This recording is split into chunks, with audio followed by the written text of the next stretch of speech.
Hi everyone, today we're back for a video on oxygen not included, and today we'll see more advanced machines that allow us to produce power. The first machine that we're going to see is a natural gas generator. So the natural gas generator will require natural gas in order to function, and it will produce power. So it will produce 800 watt of power. It will also emit polluted water, 67.5 grams per second, and carbon dioxide, 22.5 grams per second. We can see that it will also produce a lot of heat, 10k dTU per second. So if I activate the ventilation overlay, we can see that the generator has a gas pipe entry, and therefore we can deliver the natural gas via pipe.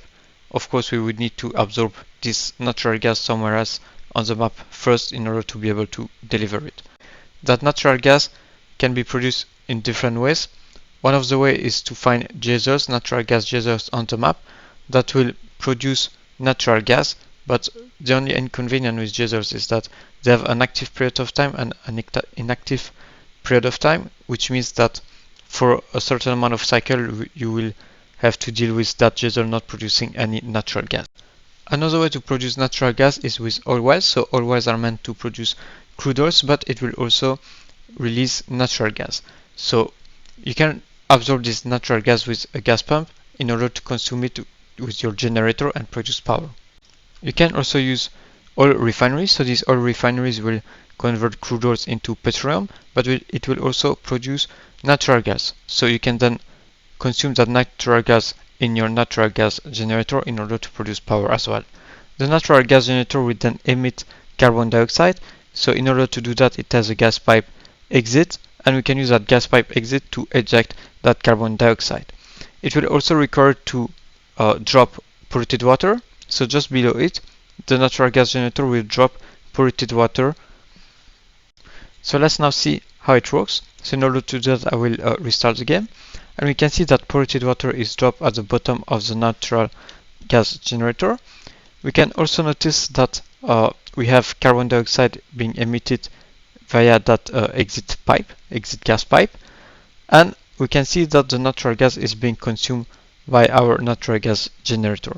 Here in this case we just use a depth pump gas in order to produce natural gas, but of course you will need to find a source in order to provide natural gas to your generator.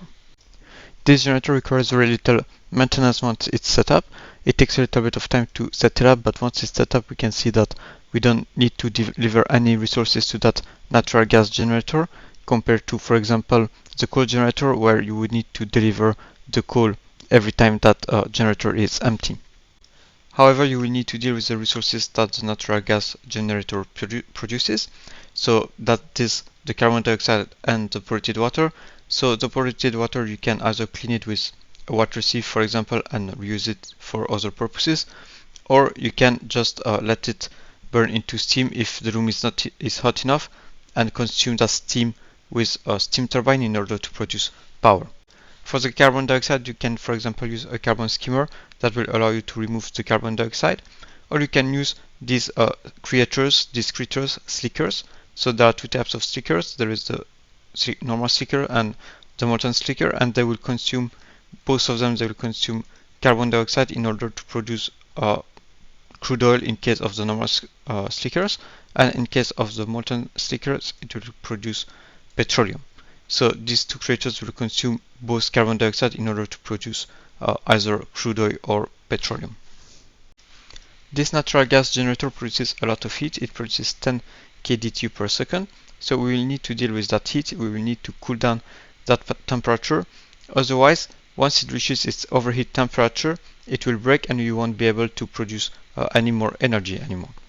So one of the options would be to put that natural gas generator that is in a room filled with steam, and that steam is at a temperature that is below the overheat temperature of that natural gas generator, and therefore also the polluted water that this natural gas generator will emit will turn into steam, because it's over the temperature that the polluted water needs in order to turn into steam. So we can see here that the natural gas generators just emit polluted water, but it turns instantly into steam, and we can use a steam turbine in order to consume that steam and cool down all the heat that is produced. The second option to cool down that natural gas generator would be to use radiant pipes. So we would have radiant pipes containing a liquid. So in that case, it is polluted water, but it could be another liquid, and that liquid will be cooled down by the thermo aqua tuner, and we will use a steam turbine in order to consume the steam where the thermo aqua tuner is. In that way, we would be able to keep the water cold enough in these pipes, and they would cool down this natural gas generator. You would also have the polluted water that is produced by this natural gas generator, so you could just put a liquid pump here in order to collect that polluted water and use it for whatever you want. We can also notice that the polluted water that is generated by the natural gas generator is at a temperature of about 40 degrees. So this natural gas generator doesn't produce water that is below 40 degrees, it will produce water that is 40 degrees or hotter. The reason why it's probably a little bit lower here is because it already had time to cool down once it was ejected by the generator. To summarize, the natural gas generator is a good option to produce power. It allows us to use natural gas as a resource in order to produce energy, and it produces 800 watt, which is more energy than most of the other generators. However, it might be a bit hard to implement early in the game because you would need more advanced resources such as steel in order to have an overheat temperature higher for your buildings, for your natural gas generator. And you will also need to deal with the excess resources that is produced by that generator. So the polluted water is not too inconvenient because you can just clean it, but you will have to deal with carbon dioxide, and in order to do that you will need to either use carbon skimmers or slickers. The next generator that we will see is the petroleum generator. So the petroleum generator will require either petroleum or ethanol in order to work. So we can see here that it has a liquid entry, and here we are going to deliver petroleum. Similarly to the natural gas generator, it will emit polluted water and carbon dioxide. But here the carbon dioxide will not be ejected via a gas pipe. It doesn't have a gas pipe exit. If we look at the ventilation overlay, we can see that there is none. So it will just emit it around it. So around the petroleum generator, it will emit carbon dioxide. The polluted water will drop from the petroleum generator, from the bottom of the petroleum generator, just like the natural gas generator. So you can either collect it and use it for something else, or you can just have a room that is hot enough in order to make it turn into steam and use that steam with a steam turbine. So now how can we find petroleum? Well, as previously shown, we can have petroleum with molten slickers, so we can wrench these molten slickers and they will consume carbon dioxide in order to produce petroleum. We can also use an oil refinery to convert the crude oil that is coming from an oil well, for example, and to convert it into petroleum. We can also boil the crude oil in order to get petroleum. So if we look at the property of the crude oil, we can see that it has a boiling point of 399.9 degrees, which means that over that temperature, it will turn into petroleum. I have crude oil here in the top room, which is at a temperature of 398 degrees, which means that it is just below the boiling point. And I have a liquid pump that will allow me to transfer that crude oil from the top room into the bottom room. So we can see here that the liquid pipe are filled with crude oil, and if I restart the game, we can see that this crude oil is instantly converted into petroleum once it arrives in the bottom room, and that's because it reaches its boiling temperature. It's the boiling point for the temperature, and that's why it's instantly boiling and being converted into petroleum. The petroleum generator can also consume ethanol in order to produce power. So here I just changed the liquid, and the liquid is now ethanol, and we can see that the petroleum generator is producing energy and is working just fine with ethanol. How do you get ethanol?